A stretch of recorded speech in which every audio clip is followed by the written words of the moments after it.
आगे बढ़ेंगे। आपकी ईएमआई महंगी होने वाली है। जी हां, आरबीआई ने मुसलसल दूसरे महीने रेपो रेट बढ़ाने का फैसला किया है। आरबीआई ने रेपो रेट को 4.40 से बढ़ाकर 4.90% कर दिया है।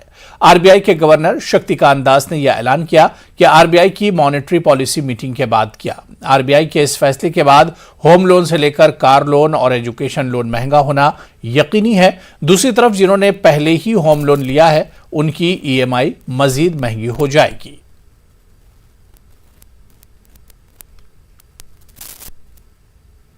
Accordingly, the MPC decided to increase the policy repo rate by 50 basis points to 4.9%. The MPC also decided to remain focused on withdrawal of accommodation to ensure that inflation remains within the target going forward while supporting growth. It may be noted in this context that the repo rate still remains below its pre-pandemic level. I would now like to provide an assessment, a more detailed assessment of growth and inflation. And first, I would like to take up growth.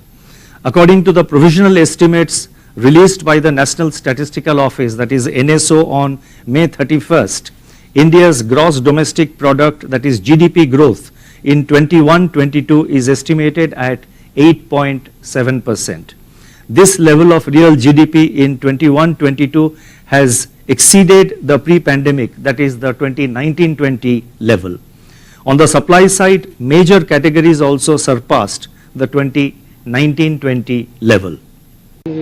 RBI के repo rate बढ़ोतरी होने से सारी बैंकों से जो finance हो रहा है, जो भी फाइनेंस लेते हैं आज की तारीख में, जब से कोविड हुआ उससे कोई भी चीज़ ऐसी नहीं है जो आदमी करीब सारे ही लोग हर आइटम, मोटरसाइकिल हो, मिक्सी तक फाइनेंस हो रही है, मोबाइल तक फाइनेंस हो रहा है। और जब फाइनेंस का रेट, रेपो रेट बढ़ेगा तो इन सारी चीज़ों के फाइनेंसिंग पे असर पड़ेगा और फाइनेंस से जो आदमी लेके चलता है उसको रेट ऑफ इंटरेस्ट ज़्यादा हो जाता है।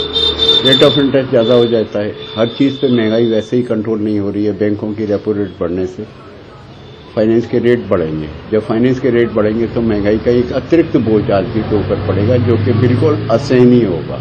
और बैंकों को 0.5% आपने रेपो रेट बढ़ाया आरबीआई ने, तो उससे जो फाइनेंसिंग का रेट है उस पर डिफरेंस पड़ेगा, बहुत ज़्यादा अंतर आएगा और ये आदमी की एक तरह से इनडायरेक्ट वे में कमर तोड़ने की बात हो रही है। उससे दिक्कत तो आएगी भाई, हर आदमी लोन लेता है, उसके बगैर काम नहीं चलेगा। वैसे ही कोरोना से आदमी परेशान है और आगे परेशानी और ज़्यादा इससे बढ़ेगी। हम तो ये कहते हैं रेट कम होना चाहिए, पहले सही था, बढ़ाने से आम आदमी को परेशानी आएगी। अब महंगाई तो पहले से ही बढ़ी हुई है और इस तरह से लोन पर रेट बढ़ाएंगे तो फिर और समस्या ये आगे आएगी।